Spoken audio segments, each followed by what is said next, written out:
Значи, како што беше ветено од страна на новата влада, дека ќе има покачување на средствата за рамномерен регионален развој и таа се случи.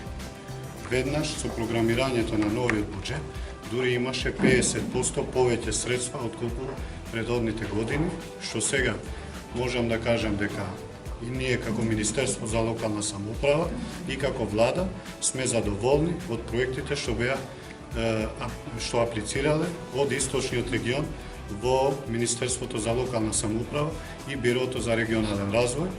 Можам да кажам дека источниот регион има вкупно добиено 11 проекти кои се на сферата на туризмот и животната средина. Верувам дека ние како влада ќе продолжиме уште повеќе да се трудиме да обезбедиме што повеќе средства за рамномерен регионален развој. Уште поставката не е започната, тоа е поставка која ние го планиравме да почне во рамките на проектот што го имаме со швајцарската амбасада. Верувам дека за брзо време наредната недела веќе таа поставка ќе започне и очекувам дека ќе бидат инволвирани и експерти кои што треба детално да ја анализират и да имаме веќе за брзо време готово. Тоа е веќе една пракса која што се имплементира повеќе години. Овој пат, исто така во рамките на проектот со швајцарската амбасада, имаше и малце повеќе средства за бизнис центрите, кои што треба да бидат во расположение на сите приватни и странски инвеститори на кои треба да им служат за да им обезбедат подетални информации за местото, за ресурсите кои што им стојат на располагање за инвестиција и кои што треба да им служат за што полесно и побрзо да спремат документација било во локално или централно ниво за спроведување на нивните инвестиции. Нова средба, веќе на 90 точки на Советот за развој Источно-плански регион се од битно значење како за Берово регионот. Очекувам средства кои ќе значат нов поттик и развој за источниот регион. Па, општина Кочани, како и другите општини од истокот, имаат добри проекти. Като чекавме овој повик доста спремни и конкурираме со повеќе проекти, исто како и сите општини од исток. First of all, it's a great pleasure to be. Навистина е чисто задоволство да се биде во источниот плански регион и да зборуваме за локален економски развој. Во наредниот период UNDP ќе има и други повици грантови шеми. Идејата е да се фокусираме на социјалната инклузија, да не изоставиме никого од развојните цели. Првим ми е чест и задоволство што денеска присуствувам на седницата на Источниот регион, да гледа како се води седницата. Освен тоа, Источниот регион е од најдобрите региони во однос на апликациите, кај што ние објавуваме повик за прибирање на проекти. Во тој однос, значи, Источниот регион е многу одличен, а во врска со вашето прашање дали ние ќе се бориме за средствата што се доделуваат против другите министерства, да се распределат според процентот на развиеност. Ние, како дирекција, па и министерот, се надевам дека и он ќе се бори за да тој 1% од законот за регионален развој да се почитува и тие средства да се доделуваат преку Министерството за локална самоуправа и Бирото за регионален рамномерен развој. Се со цел регионите да бидат рамномерно и рамноправно развиени сите региони.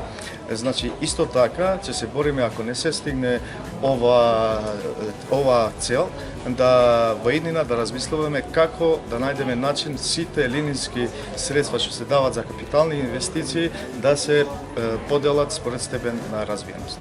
Значи, денешната шеста седница на Советот за развој на Источен плански регион, свикана од страна на председателот на Советот и градоначалник на општина Кочани, господин Николчо Илиев.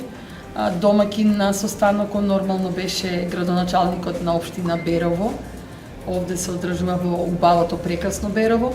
Имавме доста точки кои што се од суштинско значење за регионот, бидејќи се предлагаа проекти кои што треба да се финансираат и од национални извори, треба да се финансираат и од донатори. Седницата успешно заврши. Значи по сите 3 повици се определени кои проекти ги се финансираат, се постигна консензус на Советот, зашто јас мислам дека по-конкретно ќе каже и председателот на Советот. Денеска се одржа 6-та седница на Советот на Источнопланскиот регион. Беа присутни сите градоначалници, членови на Советот. За наша среќа денеска имавме и гости од Министерството, односно беше ни гости министерот за локална самоуправа, како и од UNDP, господјата Винтон. Сметам дека имавме една плодна дискусија, добри разговори, разговаравме за проекти кои се од интерес на Истокот. Сите градоначалници беа спремни, односно аплицираа со проекти кои се од интерес како за општините, така и за регионот, и сметам дека во овој момент избравме она што беше најдобро. Морам да кажам дека сум задоволен и од текот на седницата и од разбирањето од колегите градоначалници, и со консенсус ги одбравме проектите со кои ќе аплицира центарот, што е многу важно за единството на Советот на Источнопланскиот регион и за соработката на градоначалниците од Истокот, која е навистина неопходна и многу важна, се со цел да действуваме заеднички сме посилни и ќе постигнуваме заеднички подобри резултати за целиот Исток. Значи, во различни мерки имаше различни проекти. Значи, во мерката 321, како што слушнавте сите заедно, се одбра проектот од општина Карвинци. Во мерката 323 се беше одбран проектот на општина Кочани, и во UNDP беше одбран проектот на општина Виница. Значи, се со цел водиме сметка да сите општини добијат по некој проект, зависно во која програма. Значи, во таа програма каде што се има најсоодветен проект, таму се аплицира, и за тоа мислам дека и проектите досега успешно ни поминуваат. Самите видовте, беше плодно и отворена дебатата, изградивме консензус за проектите кои беа понудени и избрани. Битно е што, гледајќи ги општинските и локалните проблеми, имаме нов регионален пристап кој сепак значи многу за регионалниот развој во Источниот регион. Така, општина Виница го доби проектот, тоа е грантот од UNDP во вредност од 33.000 евра. Тоа е изградба, тоест реконструкција на термофасада на интернатот во село Блатец и промена на столарија токму во тој интернат.